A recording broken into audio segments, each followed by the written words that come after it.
we push each other. We have the same philosophy, and we have the same drive, and we like to push things beyond. We're climbing up just like, I can barely even keep the camera from shaking, looking down these cliff faces and crawling out on these edges, and Jeff was successful, and when we put that together, it just sparked something. I said, I'm going to be a YouTuber. They're like, yeah. So I always ask people, what is your Rubicon? Like, what is your Rubicon? What is it? Where's your river? What did you cross? What does it look like for you? During the period when Henry's in his wheelchair, my older son Campbell and Henry both drew an archery mule deer hunt. We're trying to connect with people that don't quite understand hunting and understand that there's a journey and that there's a hunter's way of life, and to try to get people to come across and say, you know what, there's more here. You can also just call us, send us notes, man. We'd love to interact with the people that are like-minded. I'd like to call them fans to a certain degree, but they're more like friends. Y'all ready for your dose of flyover state spirit? Straight from the concrete jungle? Well, put down your latte and pull on your boots. It's time for Living Country in the City. Hey y'all, welcome to episode 66 of Living Country in the City. Want to say a big thank you to Sawyer Products for making this podcast possible. They're big supporters of everything I do here at Living Country in the City. You know, if y'all are looking for those really simple products, the kind of stuff that keeps you in the outdoors for longer, stuff like water filtration or insect repellent and first aid, make sure y'all check out Sawyer. Give them a look at Sawyer.com. Also, I want to say a big thank you to all y'all that are supporting me by sharing the podcast, subscribing here or on my YouTube channel, leaving ratings and reviews on iTunes or Stitcher, or even financially supporting me through my Patreon page. You know, I wouldn't be able to do this if it wasn't for y'all. If you want to see ways to join the Living Country in the City team, check out my support page at livingcountryinthecity.com/support. Y'all can win some really great rewards along the way. Now, getting to this week's episode. Back at the Western Hunt Expo, I got a chance to sit down with Brian and Jeff Cillessen of Beyond Rubicon. These guys are awesome, just down-to-earth, stand-up guys. I had a really great time talking with them, and I hope you all enjoy this episode. Well, we are here at the Western Hunt Expo in Salt Lake City, Utah, sitting in the Scree booth. Here we go.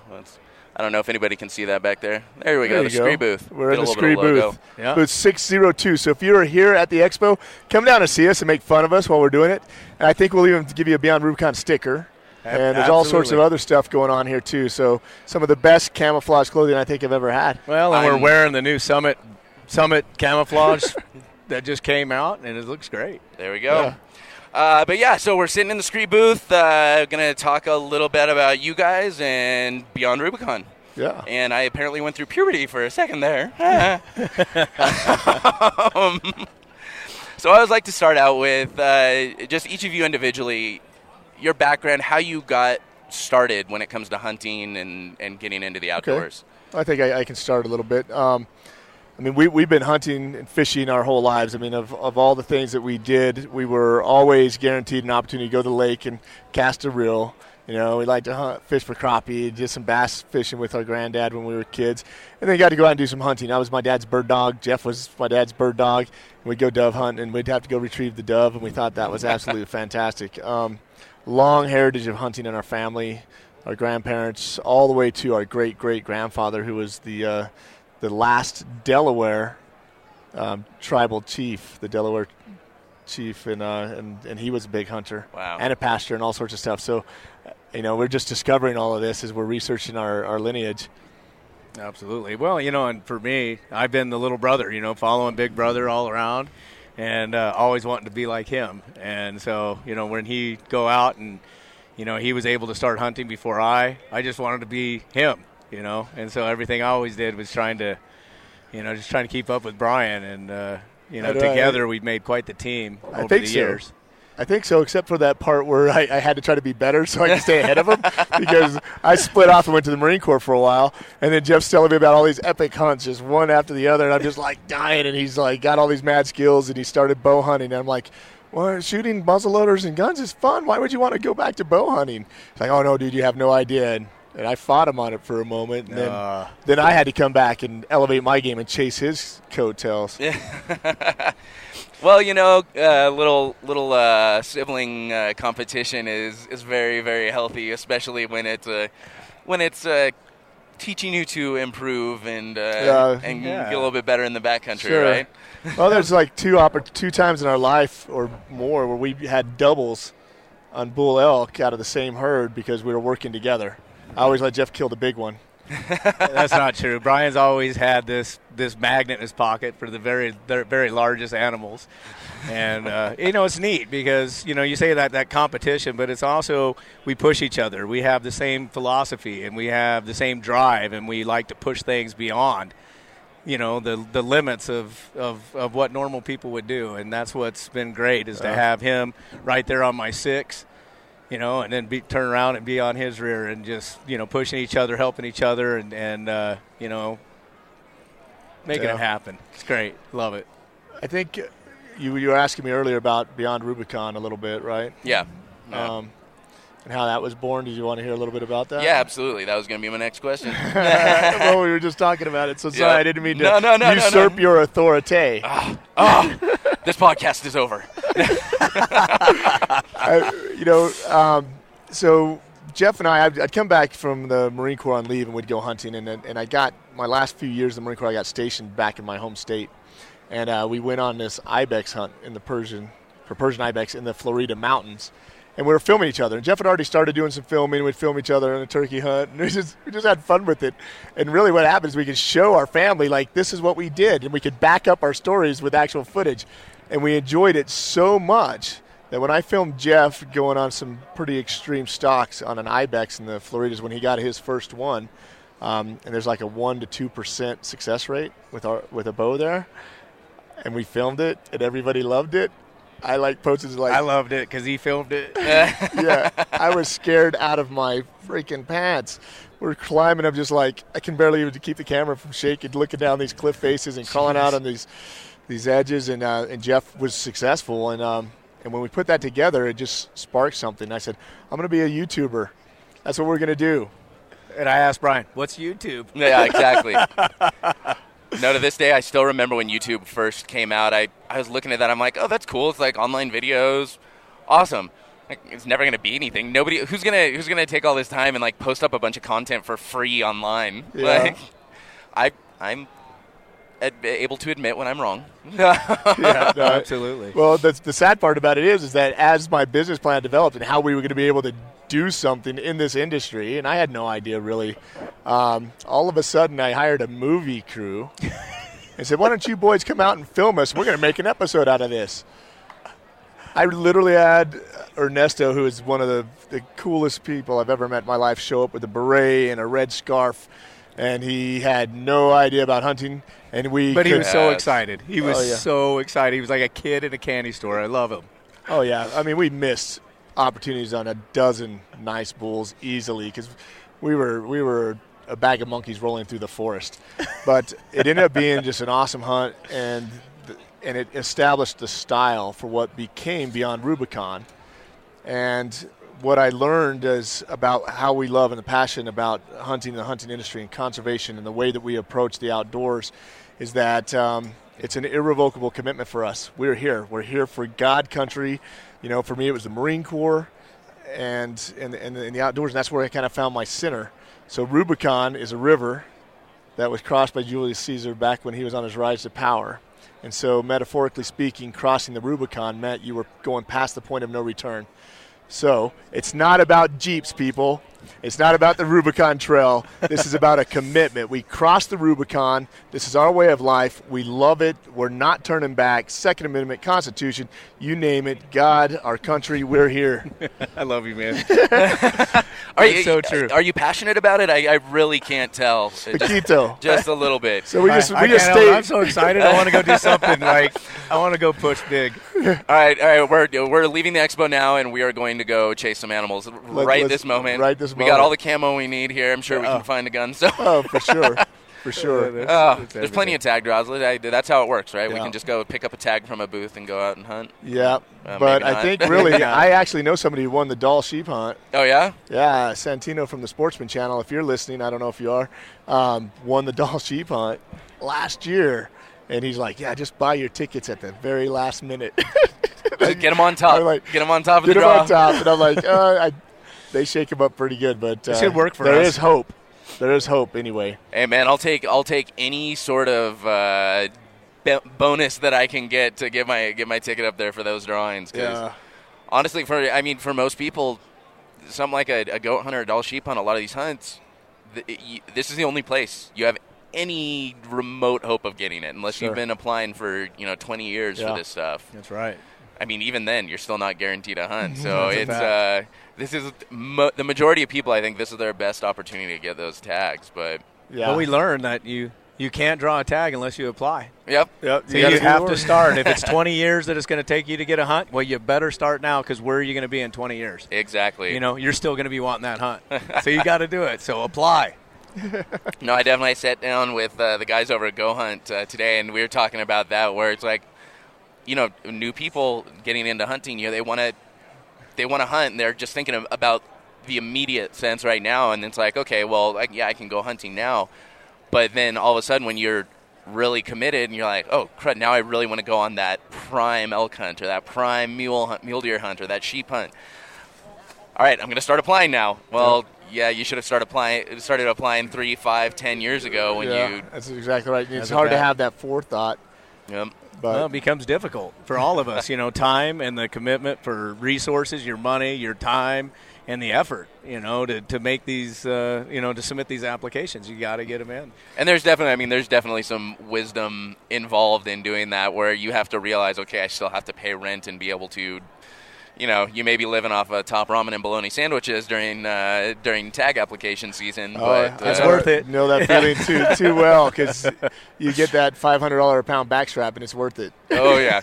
See, you just gotta do it often enough to where you're living off the meat from last year, so you don't have to worry. You don't have to worry about that grocery shopping, all that extra money. Oh yeah. I mean, we've been fortunate. I mean, in New Mexico, there's a landowner access program that incentivizes hunting on private land, but it also gets the landowner to protect the habitat for the animals and contribute to the conservation of our herds out there. So I spent 22 years in the Marine Corps. You can imagine there was a little damper on my hunting aspirations. Yeah, just a little bit, I can Just see. a little bit. I'd come home and my dad and brother would have, base camp set up.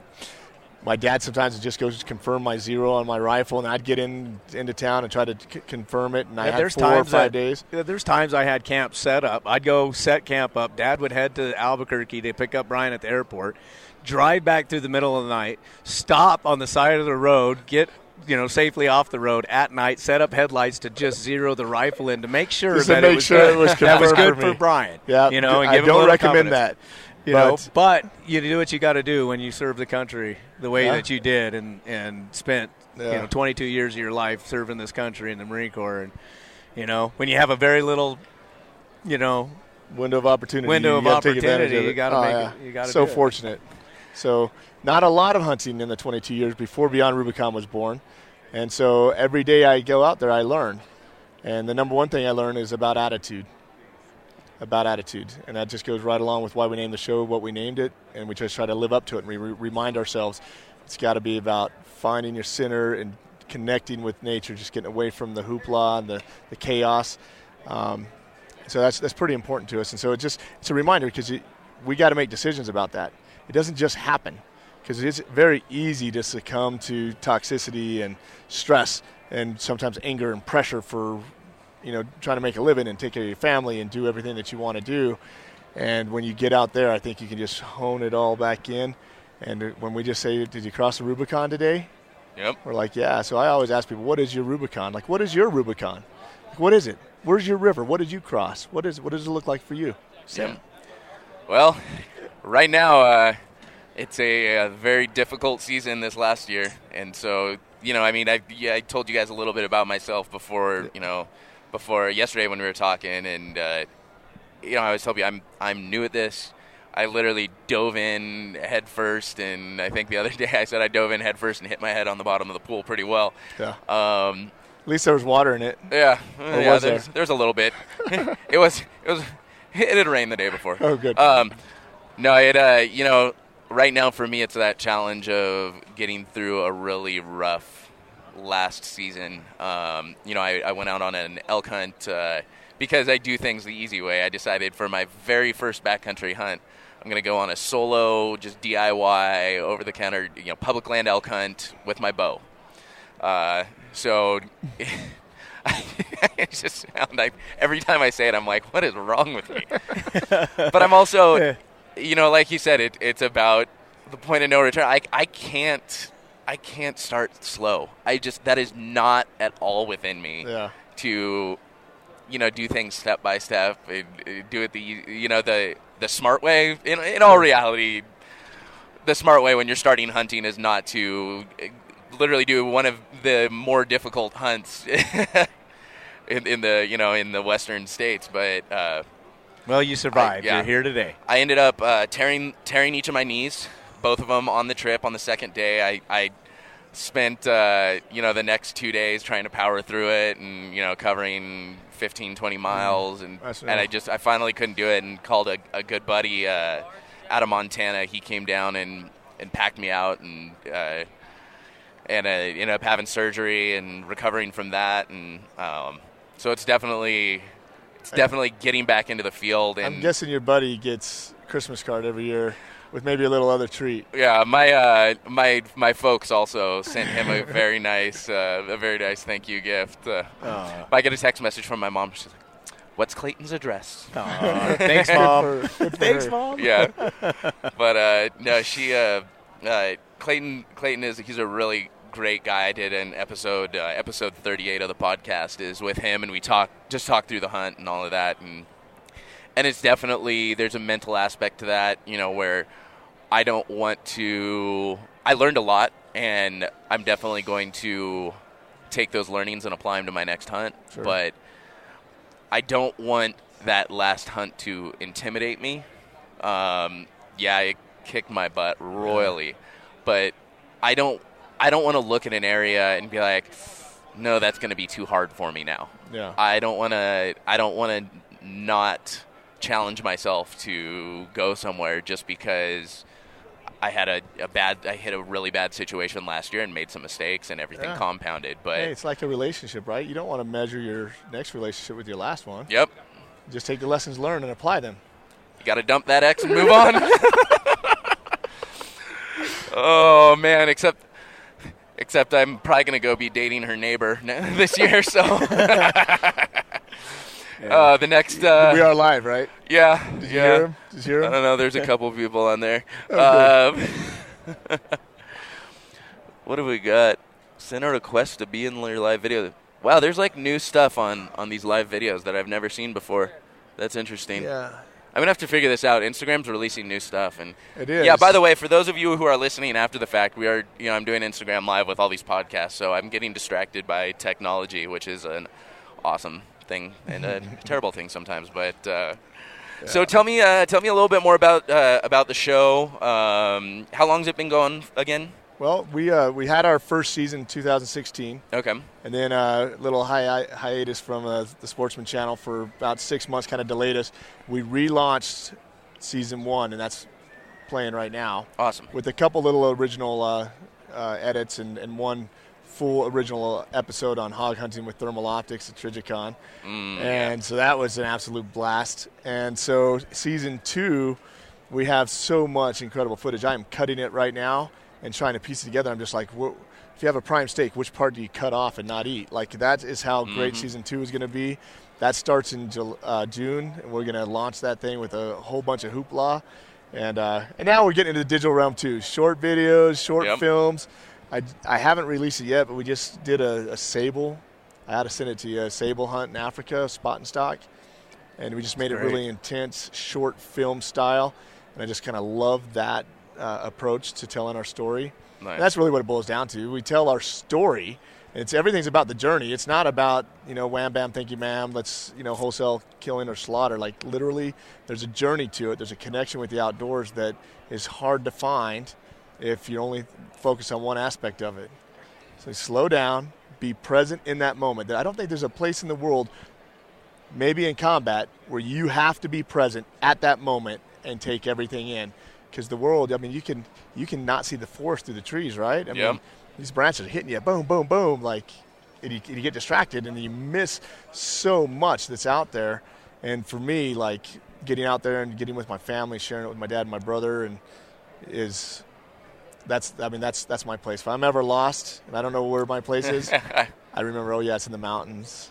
There you go. That's a fact. I don't know. You talk to a lot of people, and you talk to them about being in the mountains, and they're afraid of getting lost out there. And I'm like, no, that's where you find yourself. However cheesy that sounds, Oh, it's so true. That's home. That's where you find yourself, is up there. And I find myself, going into the forest early in the morning. It's dark, it's quiet, and there's always kind of a rush. You get up early and you get your breakfast in. You make your sandwiches. You load your pack. You're out of camp. And there's this energy that is so forward. You got to get out of the forest. A lot of times I'll just sit down. I'll get in, sit down, breathe, close my eyes, slow down, slow life down. Let the forest start to operate faster than you are. And for me, that's kind of like my recipe for success. Yeah. Oh, yeah.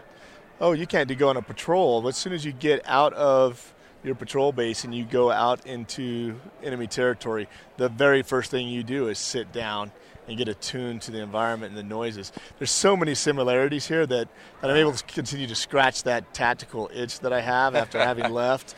I was going to stay in the Marine Corps until they kicked me out 35 years from now, and be the oldest man in the Marine Corps if I could. But I was kind of pulled with be a dad and teach your kids what our dad taught us and be home. And that was a strong pull. Because he's, home and we can spend more time together and do more family things. You got really some fans over there. Hey. So you're talking about you re-released season 1. What are some of the highlights from season 1 that folks should be keeping an eye out for watching the show? Well, we just finished. It's going to rerun again in second quarter, so it'll rerun again in about 12 weeks or so. But Wheelchair and a Prayer. Okay. My nephew Henry, Jeff's son, got a disease called Perthes that killed how do you explain it? The round basically part of your the blood supply to the femoral head in your femur was cut off. The blood supply. Okay. So the femoral head died, and the bone started to decay, turned soft. So immediately when it was diagnosed, he was put into a wheelchair. And, we just finished up a 3-year process with Henry. Henry's out of the wheelchair now. Nice. And he's running and jumping and doing things like other boys. And it's quite amazing. And, during the period when Henry's in his wheelchair, my older son Campbell and Henry both drew an archery mule deer hunt. Well, Henry's in a wheelchair. So we applied to the state of New Mexico for a mobility impaired card, which is the only way that you can go on an archery hunt in New Mexico with a crossbow. And so we found a Barnett crossbow for him, a recruit, fantastic weapon. And he learned to shoot it very, very well. And we went in the fields. We had older brother and younger brother hunting together, one fully capable compound bow, very athletic. That's Campbell. And then we had Henry, who needed a little extra help, And he did fine. He just did things a little differently because of, his circumstances. But, the show is about those two boys and their journey and how they connect with the outdoors and what conservation means to them. And to have an unscripted show interviewed with two of my sons, it's one of my proudest moments. It's better than hunting for myself. It's better than anything I've ever done. And if anybody's out there that wants to see it, I'll send you a private link tonight. That's right. If you want to see this thing. But be careful. Hey, I know that I'm a little bit biased on this, but the truth is you're going to need tissue because it is a very touching and inspiring. It's so inspiring to watch my boys do what they do best, and they're teaching me. I'm the student. It's awesome. Well, I tell you, it's more than that too, Jeff. I mean, Wheelchair and a Prayer is the name of the show, but lessons were learned. Those lessons, those hard lessons that only a father can teach their son, or only the son can learn by doing what the father's trying to teach them. And some tough lessons in this as well. And we weren't necessarily popular with this. We had a lot of people say that we weren't doing it right. And I said, is that right? I said, because these lessons are going to be carried for life. So, and I wouldn't change a thing if the perspective was or perception was that it was done incorrectly. It was not, because the truth's in the pudding. The proof's in the pudding. it was fantastic. It's well received, and the boys are very, very ethical and honest and true blue about everything they do, and they're just it was perfect. Yeah, That's all I have to perfect. say. But That's awesome. That ibex hunt, we did a little flashback in our ibex story. It's coming up, and we call that one the toughest hunt in the lower 48. That's coming up here in the next few weeks. And so watch out for that one. It's exciting. Yeah. It's exciting. And so season 2, don't even ask me. I don't even know what we're going to do. It's just pile it all on because it's just one high impact, fantastic, well-produced episode at a time. And I haven't even figured out my scheduling for that yet because there's so much great content. There's mule deer, there's elk, there's antelope, it's amazing. But it didn't always start out that way. This is not an industry to take for granted. Yeah. Like, you build it doesn't mean they're going to come. And so we're still here. I mean, we're new. I'm still kind of young, aren't I? I think you're young. I'm pretty young in the industry anyway. Love it. Love everybody I meet. I've just had nothing but great experiences in it, and we're just trying to, stay afloat and produce great content. That's really what it boils down to. There you go. Let's take a break right there really quick to hear a word from one of my partners. Great. All right, y'all, we all know there's folks out there who are successful year after year rocking a set of bargain bin Walmart camo. However, a full layering system of premium hunting clothes can make a huge impact on your comfort level when you're spending time deep in the backcountry, and can really be the difference between going longer and harder or just going home. Now, I don't know about y'all, but I personally can't afford to drop $3,000 or even more on a full set of premium hunting gear. Now, that's why I'm excited to tell y'all about Scree Gear. Not only is Scree as capable and durable as any of the other premium lines out there, it also comes in at a price point that won't leave you too broke to put in for tags. Scree's patterns use the science behind perception and fractal concealment and have been designed by one of the foremost concealment experts out there. He's designed for militaries, law enforcement, and special forces in the U.S. and around the world. Not only are their patterns incredibly versatile for any sort of terrain, but their layering systems allow you to pack a minimal amount of gear for maximum effect. So whether you're side-hilling across rocky debris in the baking desert sun or crawling over snow-covered deadfall high up in the frozen Rockies, Scree's versatile layering system has you covered. Literally. And if that's not enough, for that added layer of confidence, Scree offers an outfitter and military discount, a limited lifetime warranty on all their gear, and free returns on new gear until you find the perfect fit. Even better, you can get 10% off all orders from the Scree store by using code COUNTRY10. Check out that Scree discount along with discounts from other awesome outdoor companies by visiting my partners page at livingcountryinthecity.com/partners. All right, so we were talking about a little bit about Season 1, Season 2 coming up. Super excited to see that. Where can people watch this on Sportsman Channel? When are you guys on Sportsman's Channel? Well, we're on Sportsman Channel right now. And what day is this? Well, today, Friday. as of we're recording it, it is Friday, February 9th. Okay, so our next episode will be out tomorrow, and it'll come on at 11 p.m. Mountain Standard Time, which is pretty good for the West Coast folks and everybody out here around Salt Lake City. And that's another good one. It's about Barbary sheep hunting. Barbary sheep hunting's happening right now in New Mexico, and I keep seeing these big rams hit the ground. I'm like, just dying to get back out there. I love hunting those guys. I never in my life. I was like elk, maybe some mule deer, bear. Oh, that sounds amazing. And then I can't remember who I was interviewing, and they told me, they're like, you got to look up Outdad, Barbary sheep. And I'm like, whatever, And I look, I'm like, oh crap. It took one photo, and I was obsessed with those the horns and the beards coming down the front of them. They're just such a cool looking animal, and I mean, a lot of time, short of drawing something here, that's another opportunity for someone to go on a sheep hunt. Okay, it's not your standard like doll sheep or whatever, but it's still a sheep hunt. Yeah, and every bit is incredible. Exactly. So it's an awesome opportunity. You can do that in Texas, New Mexico. Do they have New Mexico? It in Arizona? They're free ranging and managed by the state. Yeah, and that's the difference between New Mexico and some other places. Same with the Gemsbuck or the Oryx. Same with the Persian ibex.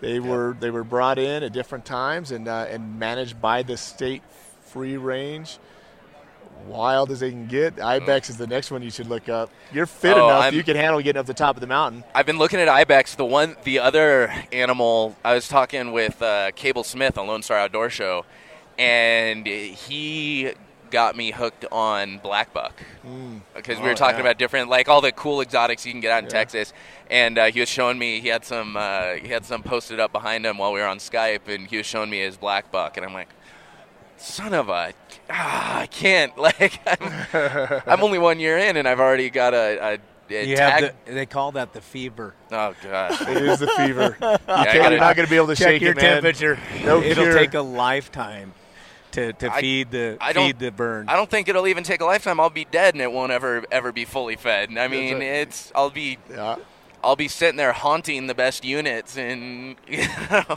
I hope so. There's the ghost of that Sam guy that haunts Idaho or something. I'll be out there too, so we'll do it together. Oh man. But so can check it out on the Sportsman's Channel. Do you guys know? Do you know if you're on the Sportsman's Channel app? Yes, My MOTV? Outdoor TV. Yeah, we are actively on there right now. Fantastic. And they're pushing them out and our season 2 will be on it as well. So sweet. I don't have broadcast TV or satellite or anything, so I get, it's all Amazon, Netflix, and then I've got the MOTV app, which I love because I can download all those episodes, and when I'm on the Underground Metro going to work in LA, I'm sitting there, and every so often I'll get people like looking over, and they'll see like a dude in camo, shooting an elk or something, and they just get this disgusted look, and they'll huff and they'll turn away. Well, they don't say anything, but those are the people that we want to connect with our show, and that's really, you just hit it right on the nail. The fact is that we're trying to connect with people that don't quite understand hunting and understand that there's a journey and that there's a hunter's way of life, and to try to get people to come across and say, you know what, there's more here. I might not like the killing aspect, which is a part of hunting, but to see the cinematography meet documentary, the lifestyle, the authenticity of what we're trying to accomplish, and that there's more to it. And those are the people we're trying to connect with. Oh, and there's no arguing that very few people have a relationship with their food like we do. You know what I mean? Yeah. And so for the moment that we let that arrow fly or we pull the trigger, It's now serious. we're connected with that animal spiritually, morally, and then it's our job to get the harvest, and that's when the work really starts. We gotta take care of the meat, we gotta tend to it, we gotta get it out of the field, and when that sucker's packed in the cooler and ready for butchering, then we're ready to execute. And I've introduced game meat to so many people who have never hunted, and they are absolutely floored at how good it is. And I tell them it starts as soon as we actually pull that trigger. Well, I've done episodes with Jeremiah Dowdy from Field to Plate. Great individual. We've talked a lot about that stuff, and it's not just how you prepare it. Everyone complains about whatever gamey meat, blah blah blah. You got to know how to prepare it, but you got to know what you're doing the second you pull the trigger. You got to find that animal as quickly as possible. You got to prepare it correctly. You got to make sure the meat's not contaminated. There's so much to it, and I think I've said it before. I think I may have talked with him about it. It's something like they did a study, and when you buy steak from the store, it's 37 different people have touched that piece of meat at any given on average, and it's something just insane. Versus, wild game, for the most part, maybe 2, maybe 3 people have, maybe if you got someone helping you pack it out and then you take it to someone else to process for you. Yeah. Maybe 3 people have touched that meat, and exactly who they are and where it's been. Exactly.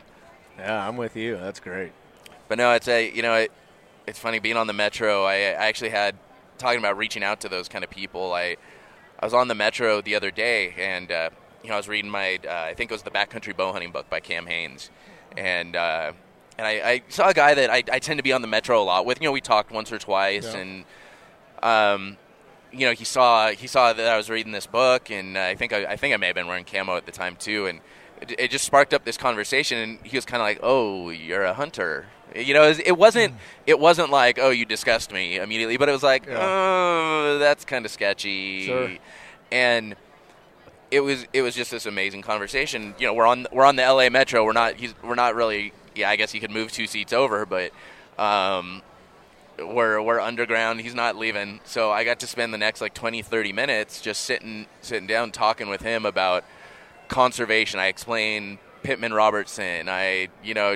And it was just amazing. And you could see, like, you see it in their faces, where they're kind of they're either a little angry or skeptical, and then you just see them start to slowly relax in their eyes. There's a little bit of recognition, and the whole body language and attitude changes after a while. And I've talked with a bunch of people about this, those individual conversations, and just reaching out to those people that aren't just so vehemently anti-hunting is so important. They may just not realize what it is, and 20 minutes can change someone's vote on an issue. I mean, and that's so important. I mean, exactly. I think they always say the haters are going to hate, but it's the ones who just don't know that we have a chance to influence. And in a positive fashion, to just say, look, the vast majority of us are conservation-minded, ethical people. A lot of, we'll say it, we are not afraid to praise God in our episodes. We are grateful for everything that we have. We know that's the way it's got to be. And, some of the most beautiful moments we've had are in the mountain. When you take a life, it doesn't matter if it's a human being or an animal, there is something bigger than you happening there. And when we went to Africa last year, we had an opportunity to hunt several animals, and we agreed that if we didn't feel like we had that connection with the animal, we weren't going to pull the trigger. And so, that's kind of how we approach it, and so many other people approach it that same way. We may approach it slightly different, but you won't hear us criticizing any style of hunting that is legal in the world, because it's all contributing to the greater good. And we could go as far, if you want, as deep into Africa. I've only hunted there one time. Before that, the only time I'd been to Africa was for other reasons that our U.S. government thought I needed to be there, right? And so, but you look at what they did in Kenya, and they outlawed hunting, but the poaching is so severe that they have to put military patrols to protect the animals so that they don't become extinct there. But you look at places like Namibia and South Africa and a whole bunch of the other countries where they've embraced the hunting culture, and now it's mobilized the entire community to protect the animals because, economically speaking, that's helping them out. Well, it provides value. It provides value to that resource. Where if you can't hunt them, people like to say, okay, the tourism, the sightseeing, all of that, that provides a little bit of value to it, but the hunting adds so much value to that resource that then the communities protect it. They have reasons to enact conservation efforts versus otherwise it's just not going to happen. They're going to either develop that land, they're going to build huts there, or houses or whatever, and there's going to be no reason for those animals to exist, and no reason for the community to protect them. No, you're exactly right. And people have argued both sides of that particular topic, and I just say that we just have to support each other. There's a big unity effort happening in our hunting community right now, because some people in the film industry have failed to set the example. We've had several major incidents this last year that set us back a decade. All the progress that was made because oh no, really, it is about the wholesale slaughter of animals. Oh, really, it is about the thrill. And I'm not going to lie to you, it is thrilling to go after an animal and try to hunt them and to close the distance to get to the point where you can make the harvest. But, I know that in my life, if you were to look at it, that I've done things that I would not want to have done on film, right? But one thing that you won't find is me shooting extra animals for the fun of it, and or for the hype or the show or whatever it happens to be. And I'm not here to throw stones at any one person. We've all made mistakes. But the mistakes in this industry, because it can be so polarizing, have such a big impact on all of us. And so we need guys like you who want to embrace the culture and the life and continue to get out there and hunt. And I think there's such especially after these incidents, I think everyone at this point kind of knows what they are, but after these incidents, there's such a lens over the top of the hunting industry, and especially outdoor TV in general, that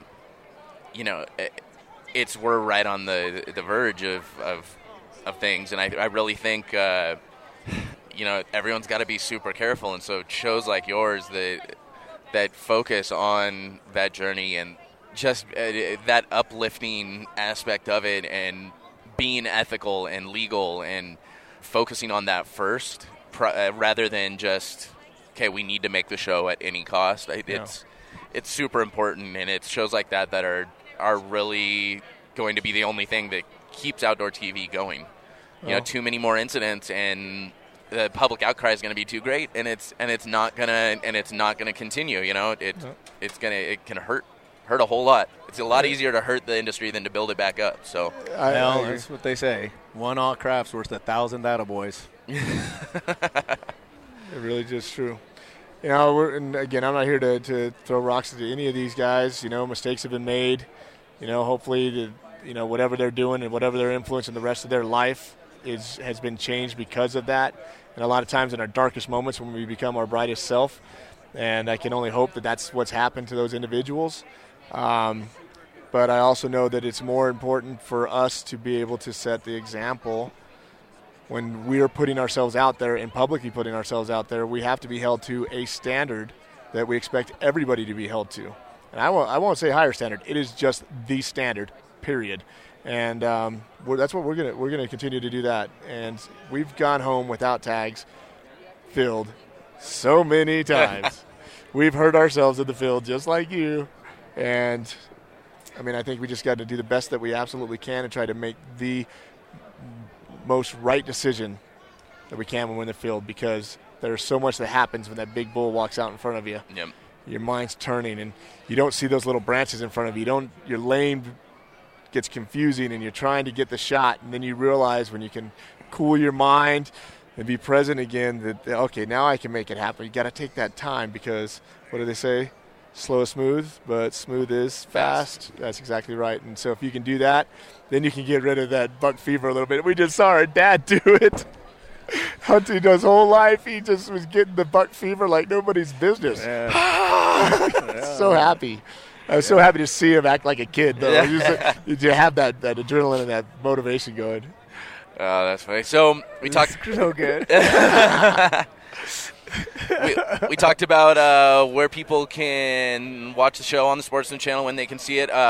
People want to find out more about you guys, about Beyond Rubicon, find you online. Where are they headed? All right. We've got a website, beyondrubicon.com. We're on Facebook. We're on Instagram. I've boycotted Twitter, but I think I'm coming back to the Twitter realm because I never check it. I think all my Facebook just pushes directly to Twitter, and occasionally I'll get a notice, and I'm like, oh, somebody retweeted that. Okay, cool. Me and my 9 followers on Twitter were just not having a good party or a good time. So there we go. I'll make sure I'll go follow you guys. We'll make it 10. We'll make it 10. So that'd be great. But, yeah, I think you can find us there. MOTV for sure. You can also just call us. Send us notes. Man, we'd love to interact with the people that are like-minded. I'd like to call them fans to a certain degree, but they're more like friends. Because truly, like every single person, we try so hard to react to every single response we get, good or bad. And we've just been fortunate that it's been all good this year. Yeah. So, come find us at beyondrubicon.com, beyond.rubicon on Facebook. But it just pops up. Somebody owned Beyond Type it Rubicon. in, you'll figure it out. out. You'll figure it out. You'll get to us, and we'll wave back at you. We like to see what you're doing. We're also hosting a film festival in Albuquerque, New Mexico. It's the third annual Beyond Rubicon Hunt Film Festival on March 17th, and we're sponsored by the city of Albuquerque, if you can imagine that, and the Albuquerque Film Office. And we bring together a celebration of our culture and heritage. That's awesome, and we'll info for that. I'm sure you guys will be posting it on all the social media. I got the calendar event posted, but we're looking for filmmakers to submit short films up to about 8 minutes to compete, because we do a competition right before, and then we launch the hunting film tour out of Banff, Canada. Awesome. When? What's the deadline for submissions? March 7th, I believe. March 7th. Okay, so this we may be cutting it close with this episode to get those submissions in, but hopefully if anybody is watching on live, get your film submissions in. But yeah, so one thing I always like to kind of finish up with is this podcast really geared towards folks like myself, either new hunters or people from the city who who may not feel like they have access or the ability or the knowledge or the background to get into the outdoors, get into hunting, fishing, and really do this big stuff. You know, what if somebody came up to you and said, I want to get out there, but there's too much, I'm too intimidated. What advice would you guys, or words of inspiration would you give them? Well, I mean, the first thing I would say is just go into the outdoors. just go to the outdoors without a gun, without a bow, without camo. Just go and enjoy it and get a feel for it. If you got a friend who's familiar with the outdoors, hunter or non-hunter, just get out there and experience it. And I think that's the first thing if they're novice like that. And also I would say, you know, enroll in a hunter education course.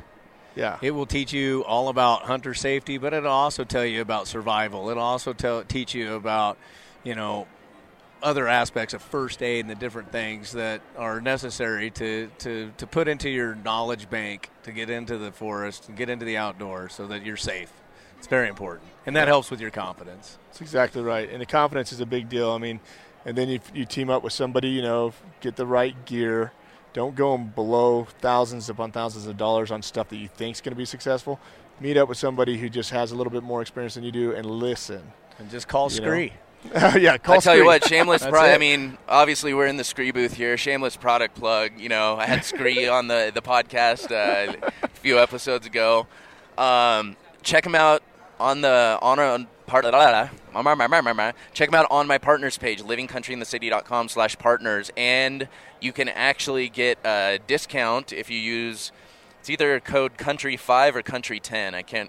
To be honest, I can't remember. Well, I would enter country 10 because that sounds like a bigger discount. We'll see if it works. Go start with country 10 and then just go down in the numbers until you hit. But it's either country 10 or country 5. I have the memory of a goldfish, so we'll have to look that up myself. But yeah, check that out on the website. Get a quick discount on some awesome gear that is amazing, really amazing and reasonably priced. So. Oh, absolutely, and I've hunted in it, and Brian have hunted in the Scree gear. I don't even know how many days that we've spent in the field with the product, and I can just about tear up anything. And if it comes from Jeff Cillessen and it survives, it's good product, and the Scree gear is absolutely amazing. If you're not coming back in tatters, it's unbelievable. It's pretty dang tough. Yeah, but we earn every scratch we get. Yep. Let's push it beyond the Rubicon. There you go. There Another we go. Shameless plug. Always. I am always game for shameless plugs for anything on the podcast. So, well, thank you guys so much for hopping on. I appreciate you fantastic, spending buddy. the time. I really appreciate it. Enjoyed it. Awesome. Yeah, it's good to know you. All right.